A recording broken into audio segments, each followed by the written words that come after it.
Hello friends, मैं आपका दोस्त डॉक्टर सुनील कुमार और आप देख रहे हैं doctor Kumar education clinic. I am post doctorate in clinical medicine and the metabolic science and medical anatomy.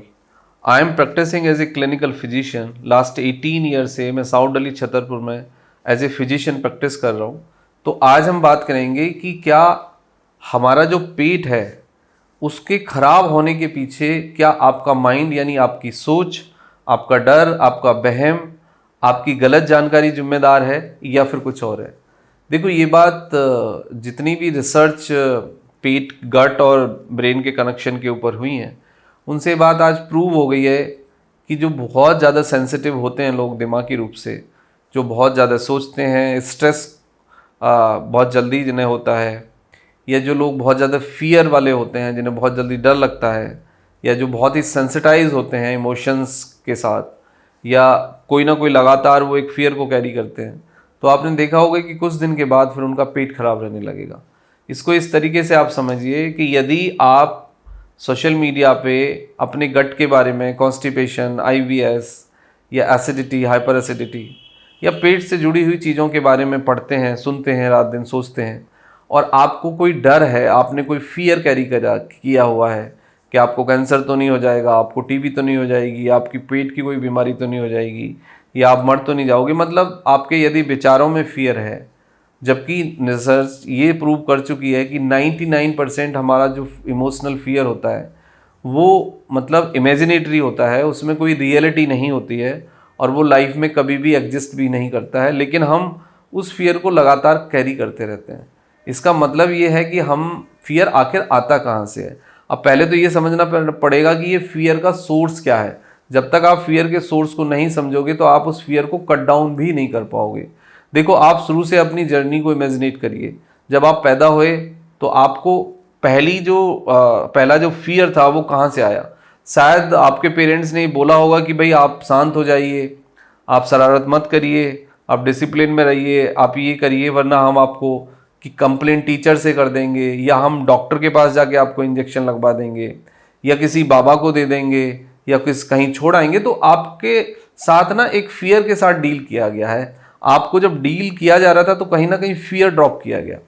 अब उसके आगे हम बढ़ते हैं, जब हम थोड़े से बड़े होते हैं, स्कूल के लेवल पे आइए, तो टीचर भी आपको डराती है, पेरेंट्स भी आपको डराते हैं, फिर और भी कहीं ना कहीं से आप फियर देखते हैं। अब उसके बाद थोड़े से और हम बड़े होते हैं, हमारे भाग्य के नाम पे हमें डराया जाता है, रिलीजन के नाम पे, कास्ट के नाम पे, कलर के नाम पे, फिर बॉडी के इश्यूज आ जाते हैं। उसके बाद फिर सक्सेस, कौन सफल है कौन असफल है, वहाँ पे भी फिर लाख भाग, मतलब पूजा प्रार्थना, गॉड, ये सब चीज़ें आ जाएंगी। तो अब इसके बाद हम लाइफ में ना प्रैक्टिकल लाइफ में आते हैं। जब हम सोसाइटी के साथ डील करते हैं, हम एडल्ट हो जाते हैं, हमारा फैमिली होता है, परिवार होता है, बहुत सारी चीज़ें होती हैं। तो आई एम सॉरी, मैं मतलब किसी प्रोफेशन को बुरा नहीं कहना चाहता। हर प्रोफेशन में बहुत अच्छे प्रोफेशनल, ऑनेस्ट, डेडिकेटेड लोग भी होते हैं और दूसरे तरीके के लोग भी होते हैं। तो हर प्रोफेशन के अंदर सबसे पहले हम मेडिकल प्रोफेशन की बात करते हैं। मेडिकल प्रोफेशन में भी फियर है, डर है। बहुत सारे डॉक्टर आपको ये कहते मिल जाएंगे कि आपने मतलब देर कर दी, ये बिगड़ गया, या आप थोड़ी देर नहीं आते तो मतलब डेथ हो जाती, या बीमारी नहीं कंट्रोल में आती, या मर जाते, या सर्जरी नहीं हो पाती, या हमने सर्जरी कर दी इसलिए ठीक हो गए। तो बहुत सारे लेवल पे आप मेडिकल साइंस में देखेंगे फियर है, बिजनेस है और फियर भी है, दोनों चीज़ें हैं, और प्रोफेशनल चीज़ें भी हैं, ऑनेस्ट अच्छी चीज़, डेडिकेटेड चीज़ें भी हैं। रिलीजन हो, धर्म हो, जिसकी पूरी फाउंडेशन आप देखेंगे को फियर पे जुड़ी हुई रखी हुई है। उसके बाद हमारा लीगल सिस्टम पूरा, आपका जो पूरा लीगल सिस्टम है उसमें पुलिस हो, एडवोकेट्स हो, जुडिशरी हो, वहाँ उस लेवल पे भी फियर है। राइट इन्फॉर्मेशन नहीं है, इन्फॉर्मेशन ना है, पर प्लस फियर बहुत ज़्यादा है, उसी के कारण लोग फिर ये सब करते रहते हैं। तो ये सब चीज़ें हैं जो हमारे ब्रेन के अंदर स्ट्रेस पैदा करती हैं, फियर पैदा करती हैं, हमें डराती हैं, और इसका लगातार रिपीटिशन हमारे पेट को ख़राब कर देता है और हम एक साइकोसोमेटिक प्रॉब्लम में, या सोमेटाइजेशन हमें हो जाता है, या OCD हमें हो जाती है, यानी एक विचार को लेके, उस ट्रॉमा को लेके हम आगे मूव करते रहते हैं। और कुछ दिन के बाद देखेंगे कि आपको या तो पेट दर्द शुरू हो गया, या इंडाइजेशन शुरू हो गया, या बहुत ज़्यादा गैस बनती है, या फिर कॉन्स्टिपेशन होता है, या कुछ लोगों को IBS like symptoms, diarrhoea, dysentery, ये भी आ जाता है।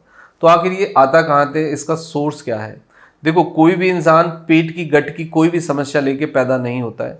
केवल 1 से 2% लोग होते हैं कि जिन्हें पेट से संबंधित कुछ इशू जन्मजात हो सकते हैं। अदरवाइज हम जितने भी प्रॉब्लम्स आज हम देख रहे हैं वो सब या तो हमने खुद से बना लिए हैं, हमारी थॉट्स के फियर ने पैदा कर दिए हैं, या गलत लाइफ स्टाइल के कारण है, या एक्सरसाइज ना करने के कारण है, या लंबे समय तक एक पोस्चर में बैठने के कारण है। स्क्रीन टाइम बहुत ज़्यादा है वो एक रीज़न है, एडिक्शन एक रीज़न है, खाने में बहुत ज़्यादा फाइबर नहीं है वो एक रीज़न है, और हमने नेचुरल लाइफ को छोड़ के हम एक बहुत ही ज़्यादा कंजर्वेटिव सेडेटरी लाइफ स्टाइल में चले गए वो एक रीज़न है।